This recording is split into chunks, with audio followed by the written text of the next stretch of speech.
quick word. Aaliyah had a song called Age Ain't Nothing But a Number. You know who else subscribed to Age Doesn't Matter? The devil. So this is for 0 on up. So you in elementary, if you're in junior high, if you're in high school, whatever the case may be, I need you to clearly understand the devil doesn't care anything about your age, doesn't care anything about your gender, doesn't care anything about your culture. Not the devil will attack, but the devil has already been attacking. So talking to you, the one who was looking in his camera right now, listening, hoping that I'm gonna say something that will make sense to them.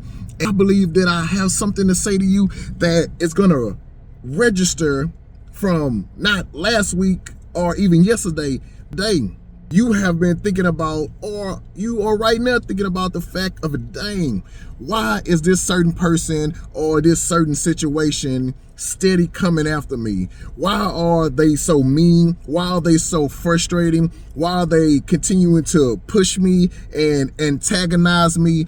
I see you.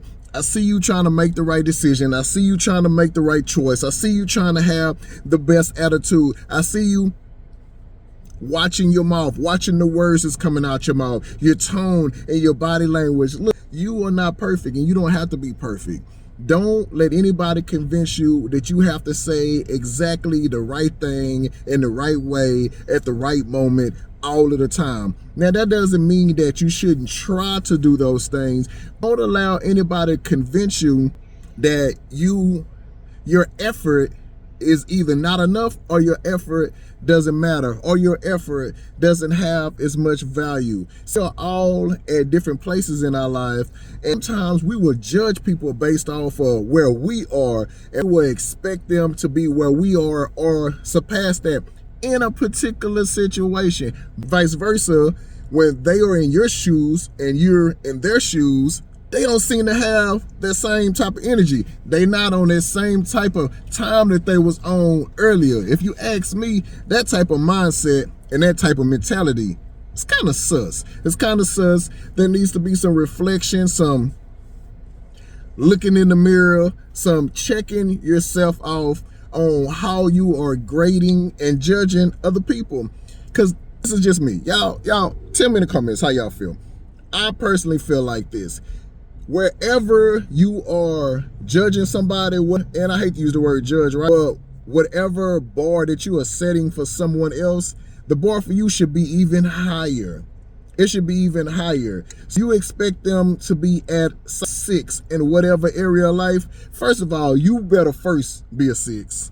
And second of all, you should be striving for a 7 or 8. Because what that does is when you have that type of, and I'm gonna give y'all a word you may not know, paradigm, right? Paradigm is the way your brain processes the things that happen, the things that you see, the things that you go through.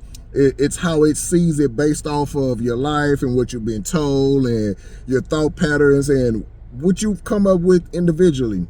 Depending on your paradigm, it will decide, it will help you paint a picture of how you think things is or how you expect things to look.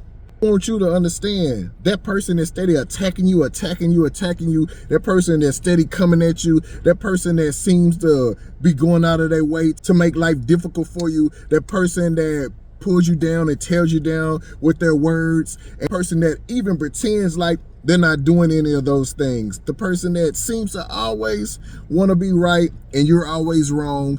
No matter what you say or what you do, it's just not good enough. I want you to know that that person is not your God. The person is not who you answer to. Even sometimes when it's your parents. Now, wait. I'm not trying to say you don't answer to your parents. I'm trying to say that there is a system set up by God. That system is supreme. It reigns over everything and everybody. While we are reminding ourselves of who we are making sure that the expectation of the person is doing this, is looking in the mirror. Let's make sure that we do the same. Be encouraged. Stay strong. Do not allow he, she, or they, whether it's one person or two people, when I say they, amen.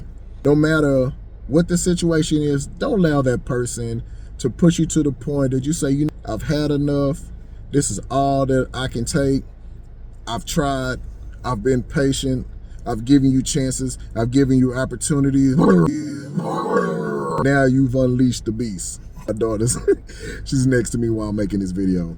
Now they've unleashed the beast, and at that point you have convinced yourself that it is now okay to say and do things that you had previously decided that you wasn't going to do. God is not concerned about what they do to you as it relates to you.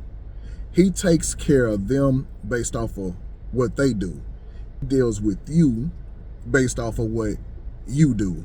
You cannot spend all of your time being concerned about what they're saying and what they're doing, even if it's wrong, because the only thing you can do is respond appropriately with your body language, with your voice, and with your follow-up, because it normally carries on for a certain period of time that God deal with them. Because if you allow them to get you out of character, then you have to answer for that. And know that may be a little frustrating, but here's the reality. We are all responsible for our own response. Remember that. We are all responsible for our own response. Not what people say to us that we'll be judged off, we say back to them. God bless.